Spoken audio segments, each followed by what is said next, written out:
Bom, no vídeo de hoje quero falar assim com vocês sobre mais uma parceria fechada entre o Pedro Lourenço e o Ronaldo para uma boa novidade da torcida do Cruzeiro, né, para a torcida aí principalmente que mora no interior. Quero falar com vocês também sobre o duelo contra o Grêmio e qual a expectativa de público na Arena, que assim, vai ser um dos maiores jogos, sem sombra de dúvidas, da história, né, desse confronto aí entre Cruzeiro e Grêmio. Quero falar com vocês também sobre o time do Cruzeiro, onde o Nicola trouxe uma informação. Será que o Cruzeiro hoje, por exemplo, na Série A, teria condições de brigar na parte de cima, iria brigar pelo rebaixamento? Enfim, quero comentar aqui com vocês e também quero falar sobre as políticas de contratações do Cruzeiro, onde o Pedro Martins comentou um pouco sobre essa janela, né, de reforços e em jogadores contratados pensando em uma revenda no futuro. Quem são esses jogadores, a média de idade, que eu quero falar aqui um pouco com vocês nesse vídeo de hoje. Só antes de começarmos, peço para você deixar seu like aqui embaixo, se inscrever no nosso canal. Estamos com essa meta até no final desse mês de agosto em chegar a 35 mil inscritos. Então, caso você esteja aqui me assistindo, não se inscreveu aqui embaixo, aproveite já para se inscrever, tá? Tem um recado para vocês, o salve para duas pessoas que comentaram no meu vídeo que eu postei para vocês ontem de tarde, né, aqui no canal. Caso você não tenha assistido, eu vou deixar como sugestão para vocês na tela final. A primeira aí é para o Pablo Júnior, ele que é lá de Campo Belo, Minas Gerais. Valeu aí, Pablo, tá sempre aqui acompanhando meus vídeos. E o segundo é para o Pedro Donizete Rodrigues, que foi o primeiro a comentar também, sempre aqui acompanhando meus vídeos também. Valeu aí, Pedro, um abraço. Caso você queira aparecer aqui nos meus vídeos de hoje mais tarde, eu vou postar um para vocês às 5h30 e outro às 7h30. Deixa aqui embaixo nos comentários o seu nome e também de onde você é. Só antes de dar uma sequência, quero destacar aqui para vocês a UP Sports Bet e uma boa cotação para o jogo contra o Grêmio, tá? Partida fora de casa pela Série B, domingo 4 horas, uma vitória do Cruzeiro, por exemplo, lá na UP Sports Bet, pagando 4,3 a cada real apostado. Tem também um empate 3,8 e uma vitória do Grêmio 2,19. Tem também algumas outras partidas no final de semana pela Série B, Sampaio Corrêa e CRB, Chapecoense e Brusque no sábado às 4h30. E queria destacar para vocês também o jogo de domingo, 4 horas, mesmo horário do Cruzeiro, entre Palmeiras e Flamengo, né, com boas cotações que eu deixei aqui aparecendo na tela. E lembrando, você vindo por esse link aqui embaixo na descrição e no primeiro comentário fixado, você vai ter R$5 de bônus lá na UP Sports. Quero começar falando com vocês sobre o Nicola, que trouxe uma informação junto ao Super Sports sobre a folha salarial do Cruzeiro, né, que hoje é de R$4 milhões.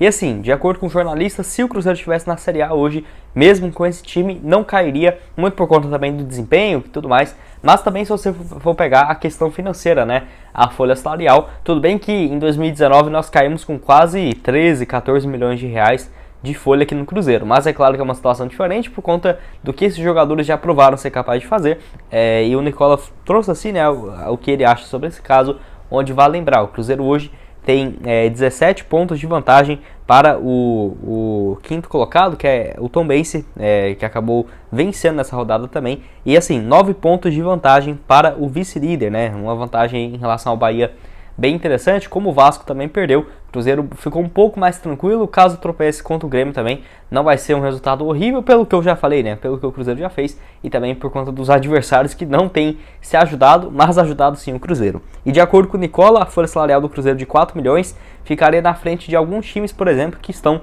na parte de baixo da tabela, tá? Como por exemplo, ele informou o Juventude, o Avaí. O Cruzeiro tem uma folha salarial superior desses times e até do próprio América, que hoje aparece na parte de cima da tabela, por incrível que pareça, né? E essa folha aí deixaria o Cruzeiro próximo de alguns outros times também da competição, que tem feito uma boa campanha nessa atual temporada. E eu vejo que realmente o Cruzeiro, com uma folha salarial próxima dessa, não iria dar show na Série A, mas contando com a ajuda da sua torcida, tendo o Paulo Pesolano, um time entrosado, de acordo com o Nicola, ficaria próximo do 13º lugar. E eu concordo, tá? Eu acho que ficaria próximo disso aí mesmo. Acho que, como a Série A é muito... Até estava comentando com meu irmão ontem, né? É muito difícil um time ficar em 8º lugar e ficar estável ali o campeonato inteiro. Uma hora ele vai ficar em terceiro, em quarto, uma hora ele vai ficar lá em 14º, 15º lugar. Eu tenho certeza que o Cruzeiro subindo para a primeira divisão vai ter algum desses momentos de ápice, ou muito ruim ou muito bom, mas eu acho que vai acabar no primeiro ano de Série A. Se fosse esse time hoje, eu acho que ficaria em 10º lugar no máximo, tá? Mas ano que vem, trazendo alguns reforços, melhorando o time, eu não ficaria surpreso do Cruzeiro, quem sabe ali, fazendo um trabalho competente, né? Em 6º, 7º lugar, porque já poderia pegar uma pré-fase de Libertadores ou algo nesse sentido, mas para falar a verdade, primeiro ano subindo para a Série A, só não caindo, fazendo um bom projeto, contratando bons jogadores a longo prazo, eu acho que já está de bom tamanho. E você, o que acha do Cruzeiro ano que vem para a primeira divisão? Até vi muita gente falando que com esse time não vai dar certo e tudo mais, mas vale lembrar, tá? Pro ano que vem vai ter muito mais jogadores que vão chegar pro Cruzeiro, assim, pensando, por exemplo, em uma permanência na Série A, com reforços um pouco mais. Quero falar com vocês aqui também sobre uma boa notícia, uma parceria entre o Pedro Lourenço com o Ronaldo para um ônibus personalizado, né, que o Cruzeiro vai fazer uma caravana pelo interior de Minas para os sócios torcedores, com a intenção, né, de aderir mais programas de sócios e também com benefícios para torcedores, como por exemplo, camisas personalizadas e também opções de compra, né, para os torcedores. E além disso, né, o Cruzeiro tem uma identificação um pouco maior no interior de Minas, que ainda mais Minas Gerais sendo um estado gigante, né, às vezes a pessoa ali, dependendo, morando mais perto do Rio de Janeiro, tem uma conexão muito maior com os times cariocas do que com os times de Minas, né, de Belo Horizonte ou até mesmo do interior, até porque tem um exemplo a Tombense, né, por exemplo, que é no interior e, por incrível que pareça, está quase conseguindo um acesso ali, brigando para a Série A, né. Então, o Cruzeiro de olho nisso, fazendo essa caravana, que eu acho que é uma boa opção, tanto que foi um investimento pesado, por conta de que é um ônibus todo personalizado. Até deixei aqui algumas fotos aparecendo para vocês. Não ficaria surpreso desse projeto ter custado alguns bons milhões, tá? Até porque um ônibus desse já estaria na faixa ali dos 1,5 milhão, 2 milhões de reais, um veículo novo. E de acordo com a Rádio Itatiaia, foi uma parceria entre o Cruzeiro e o Pedro Lourenço, principalmente, né, do Supermercado BH, para ter essa construção. Mas vale lembrar que tem algumas outras parcerias, como por exemplo da Brahma, que aparece ali no principal, e também alguns outros que já estampam a camisa do Cruzeiro e também as placas no Mineirão. E segundo a apuração da Rádio Itatiaia, a primeira cidade aí que vai ser que vai passar essa caravana, né, vai ser algumas primeiras da região central de Minas Gerais, como por exemplo Prudente, a primeira, né, parada, Prudente de Moraes, no centro de Minas Gerais, e a expectativa de ter todo esse, ao decorrer desse ano, em várias cidades no interior de Minas, que eu achei uma boa opção sim para o torcedor, que vai ter a opção também de fazer o programa de sócio com alguns benefícios, até porque vocês vão lembrar que, por exemplo, quem mora em outro estado, como foi no meu caso, né, eu fiz quando eu estava em Goiânia, tem um valor muito mais acessível, até porque eu não vou ir em todos os jogos, né, se é que, por exemplo, um cara que mora em outro estado vai ir em alguma partida no Mineirão. A mesma coisa também para quem mora no interior, tendo ali um preço um pouco mais acessível, e eu achei uma boa opção, tá? Na minha opinião, os times não sabem monetizar a sua marca, tem muito que fazer ainda. Fico surpreso como que o Cruzeiro, por exemplo, às vezes não fazer umas doação de camisas, né, para alguns torcedores ali que tem uma situação um pouco mais complicada, no interior de Minas ali, que às vezes você doa uma camisa ali para um menino com 8, 9 anos de idade, que lá meio que mobiliza a família inteira, né, acaba virando torcedor, que querendo ou não, tá, torcedor é um cliente, é um potencial comprador da sua marca, nem que seja assistindo jogos, tendo uma maior repercussão. Então isso, na minha opinião, os times do Brasil não sabem fazer de forma alguma, e olha que o Cruzeiro tem muitos torcedores, mas na minha opinião dava para ter muito mais, mas muito mais mesmo, muito por conta de que toda a influência, né, que tem em Minas Gerais, ter vários títulos aí, não tem nem comparação, por exemplo, com o Atlético, que ganhou um título recente, mas se você for pegar até o início ali desse século, não tinha nem comparação. Na minha opinião, dá para o Cruzeiro ter, né, buscado ainda mais torcedores no interior de Minas. Eu quero saber a sua opinião, o que você achou dessa ideia, e que, né, uma boa opção aí com o Ronaldo, fechando esse acordo aí com o Pedro Lourenço, que mostra cada vez mais disposto a ajudar o clube, mesmo depois da chegada da SAF. Bom, quero falar aqui com vocês também sobre a gestão do Cruzeiro, que tem feito um bom trabalho em relação a contratações, e o Pedro Martins comentou um pouco sobre isso, de o Cruzeiro contratando jogadores mais jovens, pensando numa revenda no futuro, né? Até porque eu falei isso para vocês, dificilmente o Cruzeiro iria no mercado esse ano para contratar um jogador acima dos 31 anos de idade. Para você ter uma ideia, dos 8 reforços que chegaram nessa janela, 7 têm a idade menor do que 25 anos de idade, né? Então, o único que foi essa exceção foi no caso do meio-campista Chay, que tem 31 anos de idade, mas igual eu falei para vocês, né, um empréstimo curto, não vai custar muito ao Cruzeiro, e também é um jogador que já fez uma boa campanha na Série B do ano passado pelo Botafogo.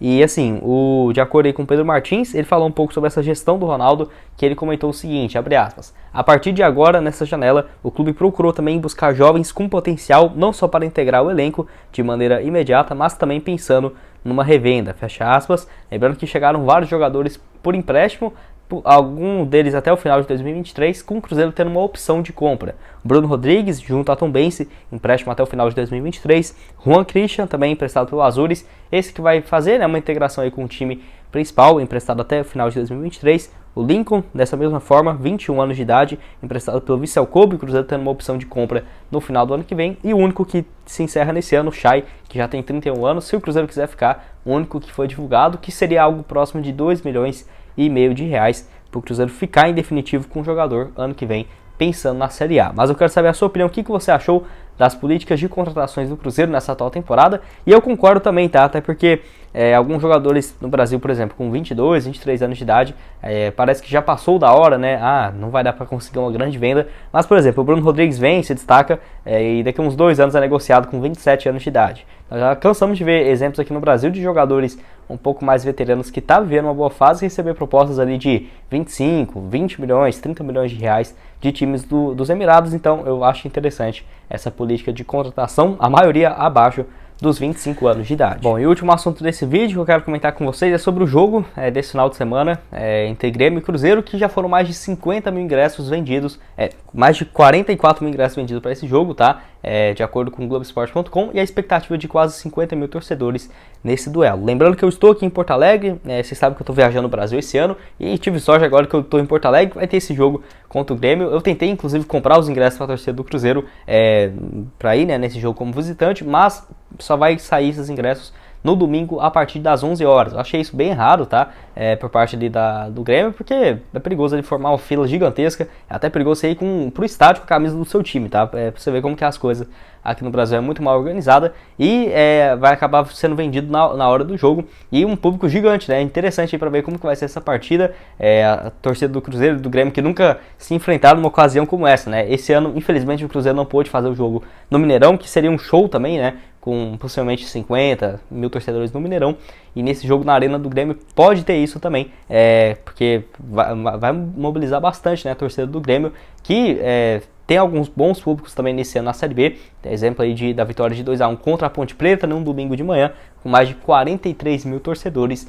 E, enfim, tenho certeza que vai ser um grande jogo, e se o Cruzeiro vencer, conseguir um resultado que eu acho que vai ser muito complicado, tá? Por conta do Grêmio está vivendo uma boa fase também. Se você for olhar o elenco do Grêmio é um pouco melhor do que o Cruzeiro, pelo menos nos nomes, mas na prática eu acho o Cruzeiro um pouco melhor, mas por conta do apoio, né, da torcida aí, sem sombra de dúvidas, vai fazer uma diferença. Mas eu prometo que eu vou trazer aqui pra vocês no canal, independente de qualquer resultado, né? Tô até vendo se dá pra eu gravar, quem sabe, um vídeo pós-jogo lá no estádio, e ver se eu vou conseguir entrar também, né? Tô contando aí com essa sorte. Caso você queira ver aí os bastidores dessa partida, só seguir meu perfil pessoal lá no Instagram, gustavo.crz, que eu vou postando na hora, né? Até para você acompanhar em tempo real desses bastidores aí na partida no domingo, que eu quero saber a sua opinião. O que você acha desse duelo? Duas grandes torcidas aí se enfrentando, o Cruzeiro, o Grêmio e o Cruzeiro nessa vez aí brigando, o Cruzeiro em primeiro lugar, o Grêmio na terceira colocação, com um ponto a menos do que o Bahia, né? Hoje o Cruzeiro tem 10 pontos de vantagem em relação à equipe gremista. Bom, esse foi o vídeo, espero que tenham gostado. Não esqueça de deixar seu like, também se inscrever em nosso canal para continuar recebendo mais conteúdos como esse. Aqui na tela final, essas duas sugestões que eu vou deixar aparecendo aqui. Um aqui onde eu falo sobre um zagueiro do Palmeiras, que na minha opinião poderia ser uma boa alternativa para o Cruzeiro. Vou lá dar uma olhada nesse vídeo. Além também desse outro aqui onde eu falo um pouco sobre o Jajá, quando será que ele vai voltar. Falo também do Paquetá, curtindo umas fotos aí do Cruzeiro no Instagram. Que história é essa? Vou deixar tudo aqui para vocês, junto com o nosso canal de cortes e o link aqui embaixo na descrição da UP Sportsbet para você começar a fazer suas apostas. Muito obrigado a todos por terem assistido até aqui e até mais. Valeu!